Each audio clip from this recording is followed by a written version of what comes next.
There are leaves around, and I know just the tune to accompany them, if you wish to hear it.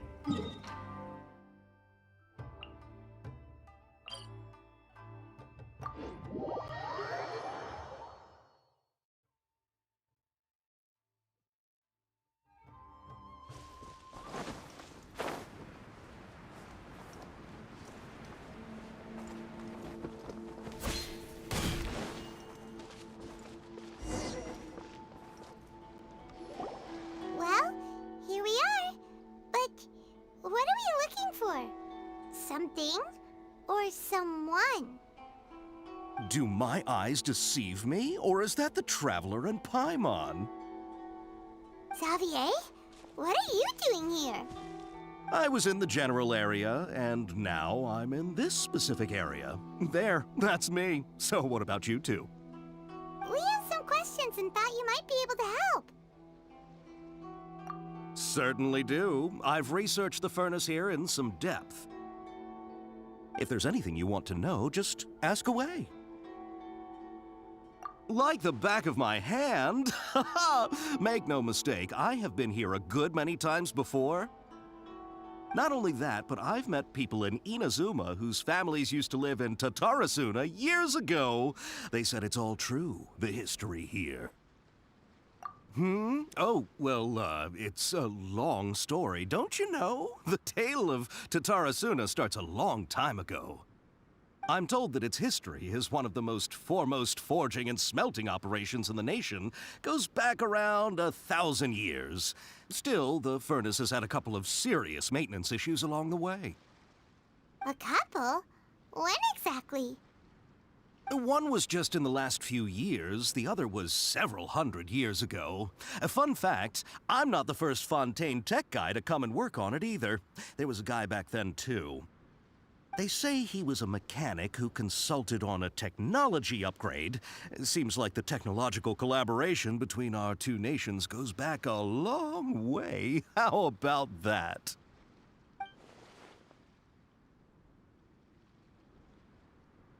Hey, weren't you gonna ask Xavier something about Tatarasuna? Come on, ask already. Oh, I didn't realize you two were here for a history lesson. Me neither. Paimon doesn't know what's gotten into this one today. Feels like we've been preparing for a history exam or something. What brought this on? Did you just wake up today with a sudden burning desire for historical knowledge? Sure, go ahead. A kabuki mono? No, I can't say that I have.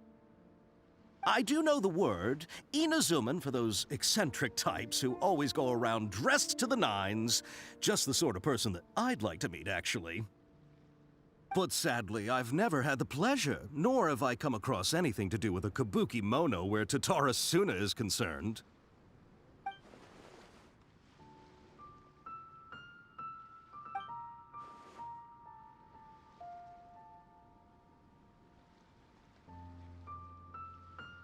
Of course! Don't mention it. Oh, we're leaving? Okay, bye, Xavier. Oh, you're most welcome. More than happy to help. Farewell. Looks like you got all the information you're looking for. Sure, but what's up with you today? Whatever it is, it seems like it's really troubling you. Keep your smile, Spinal Crocodile.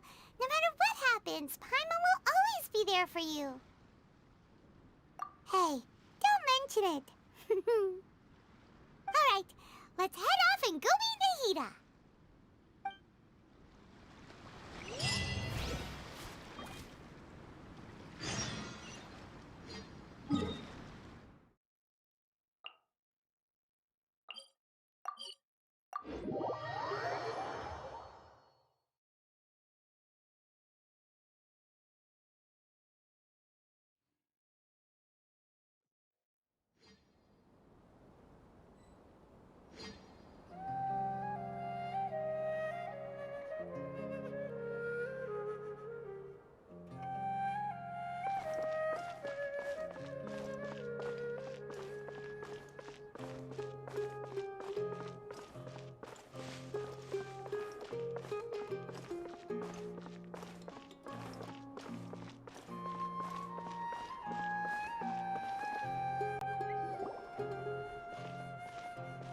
Hey, it's them!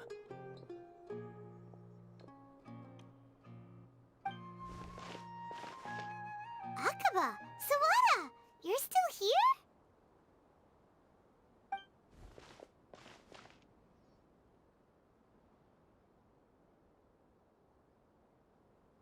Indeed we are. If you have a moment, we'd love for you to join us once more.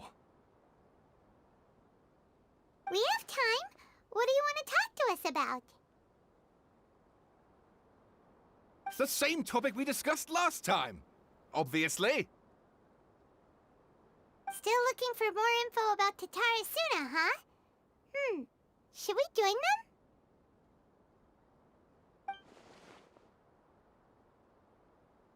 Unfortunately, we haven't made any real progress. Huh? Oh, of course.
I presume you'll want to read mine as well. Here.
Well, what do you think?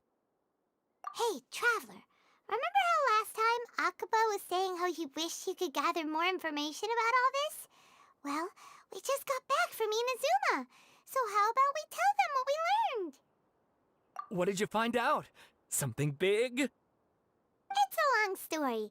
Basically, we have some friends in Inazuma, and... Wow, so many new details. Thank you so much for sharing that with us. Well, well. So it all comes down to one man's desire for revenge. Huh. You heard this from a member of the Armanoma clan, you say? Then I guess it must be true. Ugh. So there's no ghost story here after all. This new information actually lends further credence to my hypothesis.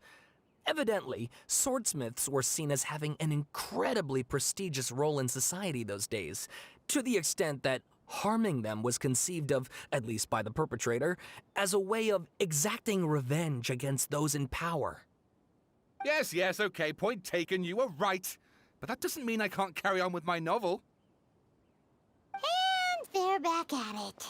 These guys are really into this. Oh, so sorry. Look at us, prattling on about our projects and ignoring you. Thank you so much for the information. You're welcome. See ya. Keep us in the loop if you find out anything else. Will do.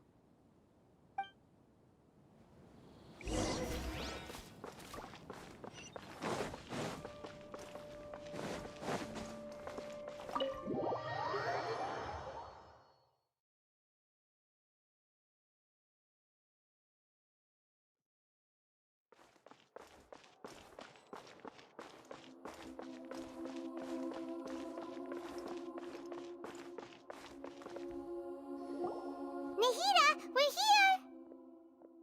Traveler, Paimon, how have you been?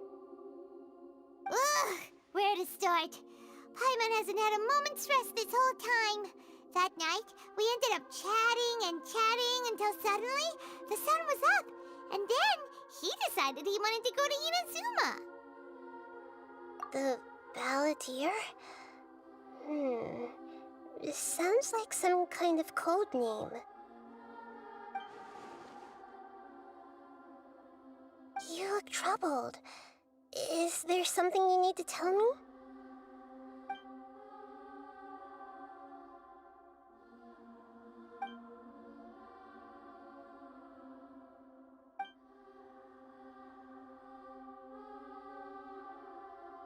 Traveler?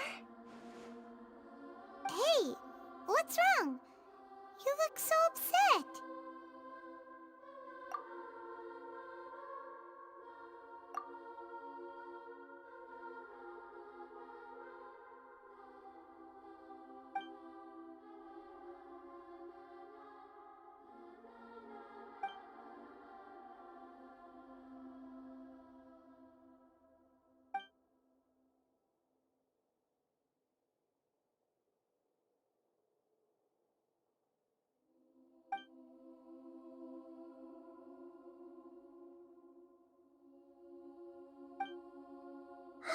That's quite a story.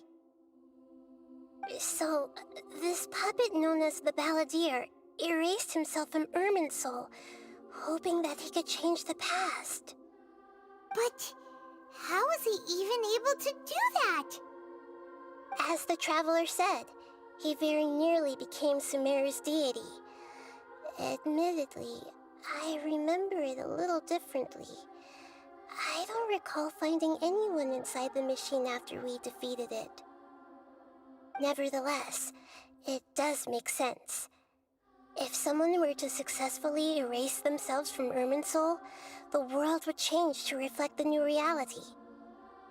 So, you believe this person really existed, and we just don't remember him because, well, because he literally changed the world? Yes. Theoretically speaking, it is possible to do this. But I'm struggling to imagine the kind of person who would dare go through with it. The Traveler comes from a world beyond Teyvat. That's why there's no information about him in Irminsul, and it also explains why any changes to Irminsul wouldn't affect him. So if there's anyone in the world capable of retaining memories from a past that has been rewritten, it's you. It's quite incredible when you think about it. Paimon's having a hard time understanding this Balladeer guy's motivations. Why did he do it? I can only make inferences based on the information we've been given. As for what kind of person he was, only you remember that.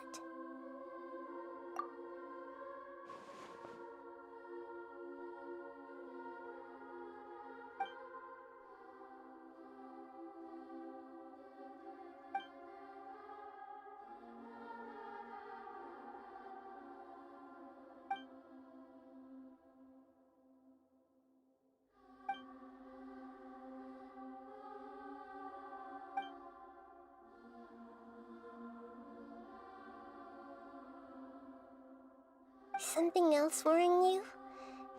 Something that you can't share? It couldn't change the fate of the ones who had died, right? Once the balladeer realized he hadn't been betrayed after all, it must have completely changed his view of the people of Tatarasuna. Now he saw them as friends again. He couldn't keep hating humans after that, and if he thought there was a chance he could save his old friends, it would be hard not to try. This story makes sense, every part of it. The balladeer tried to achieve godhood with the doctor's help. He was unsuccessful, but retained the power to connect with Irminsul.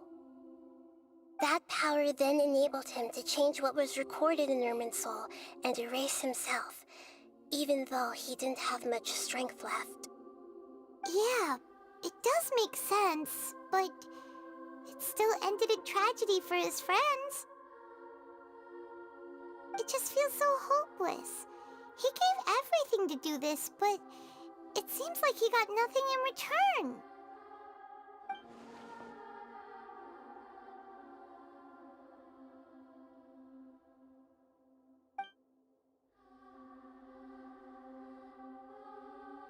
Please wait a moment. I want to check something. Found it.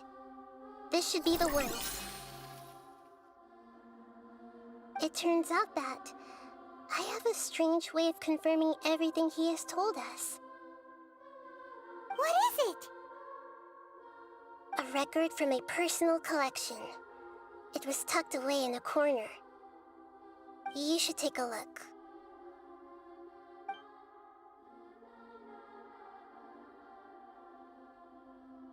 Is this a fairy tale? Who wrote it? I authored this record myself. Huh? You wrote a fairy tale that somehow has something to do with the balladeer? When combined with the traveler's narrative, it's clear that this story is an allegory. Everything in it is a symbol for something else. Hold on. So this record survived from the past? Yes. Any information about the balladeer or the kabukimono in other records will have been changed. But I wrote this story in a way that means it was left intact. Changing the information in Irminsul changes to that. But Irminsul can't change information that was well hidden in advance.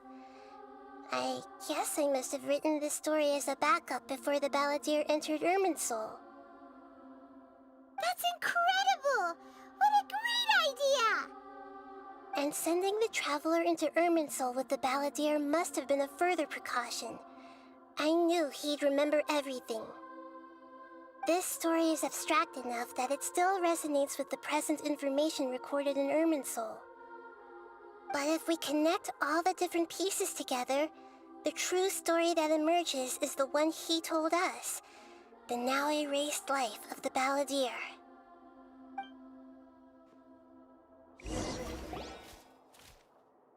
There was once a lone monster draped in fox fur.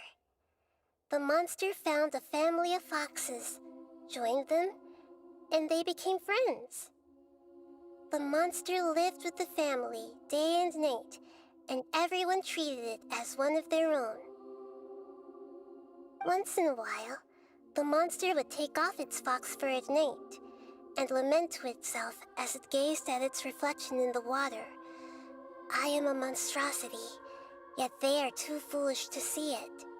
I pity them. But the monster soon found solace when another came to live among the foxes who was not their kin. A kitten, carved from the wood of a white tree who had been abandoned by the humans. The kitten too wished to become a fox, but its tail was too slender and it could not grow a coat of richly colored fur. Yet when the other foxes saw this, they spoke words of comfort to the kitten. Even without a tail and fur like ours, You are still one of us. Furious at this happy resolution, the monster lit a fire on the mountain. The terrified animals panicked as the fire spread. The only way to extinguish the flames was to make a sacrifice. A gray fox stood up and addressed the monster. It said, "You are the cleverest among us. Surely you can help us find a way to solve this." The monster smiled, led the fox toward the fire, and murdered it. The gray fox's heart was turned into a beautiful drop of water, clear, spotless, and pure. The monster gave the heart of water to the kitten, telling him, "The foxes have decided. You are the one who must be sacrificed. Take this, quench the flames, and die for your fox kin." The fire was extinguished, but the kitten lived. It left that side of the mountain and found a little bird who had a broken wing. The two promised they would spend their whole lives together, but the little bird did not have long left to live. It passed away soon after. After burying the bird, the kitten left the mountain for good. Never again would it cherish a single creature, nor a single blade of grass that stood on that mountain. The kitten spent the nights wandering aimlessly, gnashing its teeth at the moon.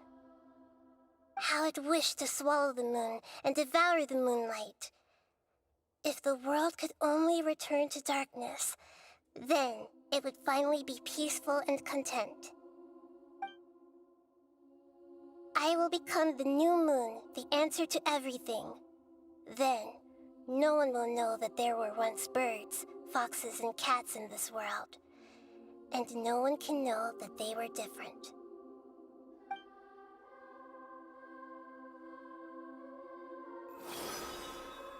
We solved it! I remember now. This is not just the Balladeer's story. It is his very own memories. I made a backup so that it would be preserved no matter what happened. To become a god, he was experimented on and modified countless times. It was brutal torture, and the only reason he was able to survive is that he was a puppet. This memory was extracted from him by the scholars. Presumably, they kept it to have something to defend themselves with. Creating a deity was just the first step. Some of them wanted to be able to control it. That's why they backed up his memory for later use. I buried it deep inside one of my own dreams, and then hid it inside an allegorical story so that it wouldn't be altered. It's hard to believe that this person really existed, let alone that he tried to get rid of us on more than one occasion. Paimon has no memory of him at all. He completely vanished like a puff of smoke. The Balladeer agreed to help me look for information about the Descenders, and although he was unsuccessful, he still helped you. Before he vanished, he confirmed an important detail, that Conria was where your twin first came into this world. We still don't know how the change to Irminsul will affect the senior ranks of the Fatui, but in all likelihood, they won't even remember their own Harbinger. It sounds like Paimon wouldn't like this guy a whole lot if he was still around. But still, Paimon doesn't like the way it all ended that much better. This is why wisdom alone cannot answer all our questions. We look, we see, and we comprehend, but the question still troubles us. So the answer is not everything. People yearn to find the truth and then conquer the troubles they face. When you give someone the truth, you give them a chance to choose their own destiny. To others looking on, This may seem like a pointless endeavor, but for him, the chance to act on his desire to disappear must have meant a lot. Never forget that even when we walk beneath dark clouds along a road filled with suffering, the light of wisdom is always there, guiding us toward a better destination. And that is what you have been doing all along. Yeah, Nahita's right. Cheer up! How about we go get something to eat? We can pick up this heavy conversation again later. Good idea. Paimon, why don't you take him out for a walk to clear his head? You got it! Come on, Traveler! You need to get out of your head for a while. You'll feel much better after taking a walk. Let's go get a snack from one of the stalls in the Grand Bazaar! That'll be sure to lift our spirits! It must be really tough being the only one who remembers all that. But Paimon's always here to help cheer you up.